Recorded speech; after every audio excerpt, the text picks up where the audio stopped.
We're starting off tonight digging deeper into the arrest of Oklahoma Secretary of State Benjamin LePack. He was booked into jail for public intoxication last week. Edmond officers found him walking around a McDonald's seemingly drunk. He admitted to driving to the restaurant, and many have asked why he wasn't charged with DUI. News 4's Spencer Humphrey took that question to legal experts. It's late last Friday night. Edmond's 911 dispatchers get a call.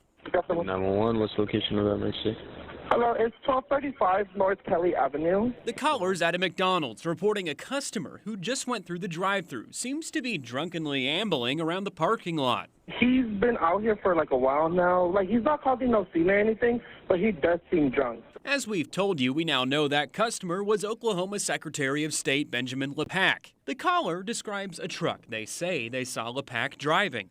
It's a Silverado. You can see that Silverado in the parking lot when the first officer arrives. You been drinking tonight? Nope. LePack initially denies ever being behind the wheel. How'd you drove here? Is that your truck right there? No. But he changes his story. I'm asking how you got to this McDonald's. Well, I just drove here. He tells the second officer on scene he hadn't been drinking.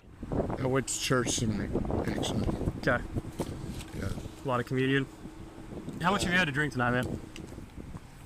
I have it. Again, that story quickly changes. I can smell it coming from your breath while you're talking with me. Stop lying to me. I had a beer. That's it. Then officers take him into custody. You're under arrest for public intoxication, and you're lucky it's not a DUI. Attorney Tim Gilpin says LePack was indeed very lucky because an officer doesn't actually have to see a person actively driving a car to charge them with DUI. I can think of at least two ways an officer could charge someone with DUI, even if they didn't see them driving the car. One is actual physical control. They're sitting in a parked car or sleeping, and it's clear they're in the driver's seat. The other way is circumstantial evidence. In other words, there's evidence at the scene, even though the person isn't in the vehicle, to establish that they have been driving it.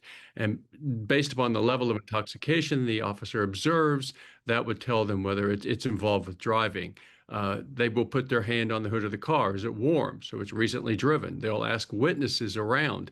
Did you see him or her driving the car up and parking it and getting out? When officers booked LePack into jail, security footage captured him admitting he was, in fact, behind the wheel that night. I was still in McDonald's. I was in the drive-thru line, and they would not drink. They said, pull up to driver number 2 or whatever. So I pulled up there. It was like an hour.